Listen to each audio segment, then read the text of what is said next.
Okay, let's start to wrap things up here for just a second. I've I've given you some of my favorites, and I want to show you just a couple things just because. Not for any other reason, but just because. All of the cathedrals that we've looked at were associated with the Roman Catholic Church. Most are, as we said at the beginning, but not all are. The way they were built, you can look good or bad upon the church as a whole. All of the ones that we're looking at, uh, the the Gothic cathedrals, the huge churches. You can even look nowadays. The church I go to here, they spent about $1 million just to replace an organ, and they peeved off half of the congregation, and some of them split, and some of them left. And that's not an entire building, and that's not using indentured servants, and that's not taxing the town. That's not forging documents to bring in more money because now you're taxing more people. Don't look at it as that. Look at the Gothic cathedrals, the era of the great cathedrals, for what they are. The pinnacle, almost, of glorification, whether you're religious or not. Just look at them for the craftsmanship. Look at them for the longevity.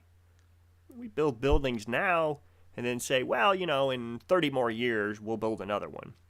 If we have a house and it's 105 years old, that's a really old house. These things are 900 years old, 600 years old. That's a really, really, really, and built by hand. There's no rebar. There's no concrete, at least not the way we see it today. This is just pure, unadulterated human ingenuity, and then taking someone's plans and making it work for the glorification of God. That's using your talents to the nth degree. Now, whether or not you buy into that or not, that's fine. But that's doing something. And that's something that, just as people, just as humans, we should be proud of, because humans built these things.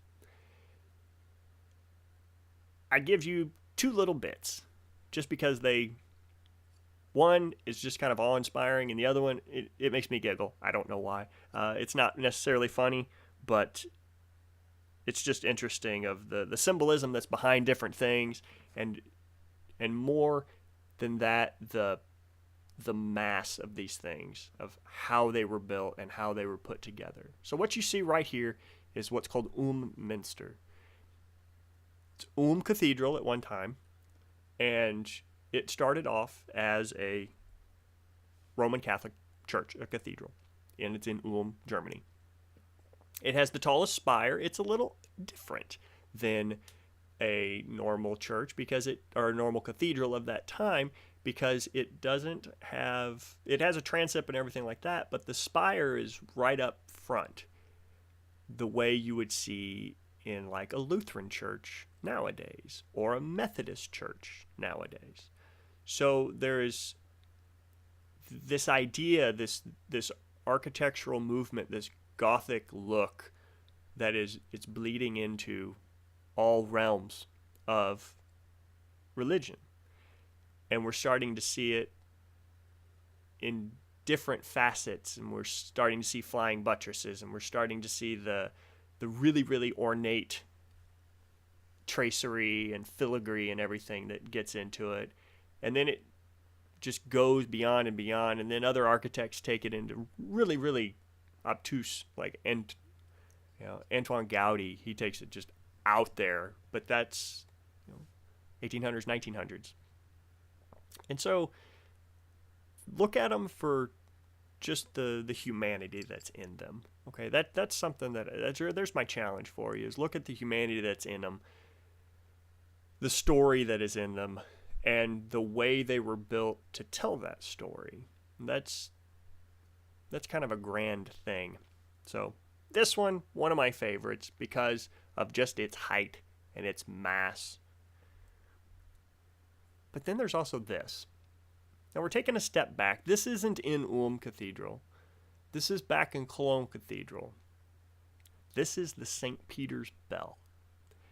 If you can't fully wrap your head around the size of these buildings, just look at that.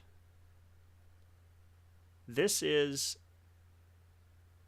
a bell that weighs about 53,000 pounds. I had to look at my notes. The St. Peter's Bell, 53,000 pounds. And it's suspended from a wooden and iron beam a few hundred feet above the ground. First question, how did you get it up there? Second question, how is it staying up there and not pulling the whole place down with it? That's how massive these things are. If you've never seen one in person, that's how massive these things are. And that's a tribute. That's a tribute to the humanity that built it.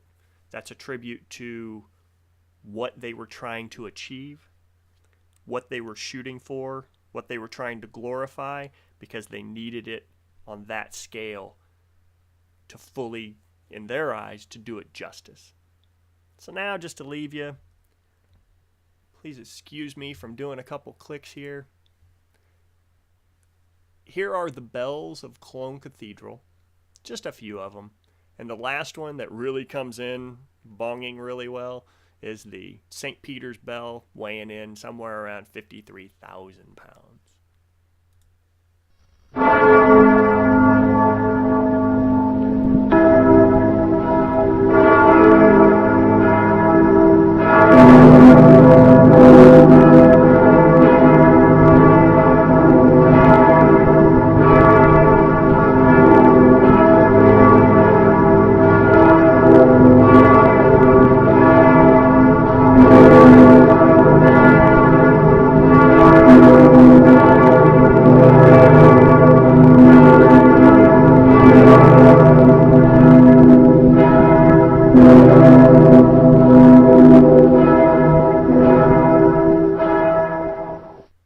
That's all for us. We're done with Gothic art. Congratulations. You made it through. Maybe you didn't feel like you were going to or not. Next up, we're going to look at some non-Western stuff. Take care. We'll see you next time.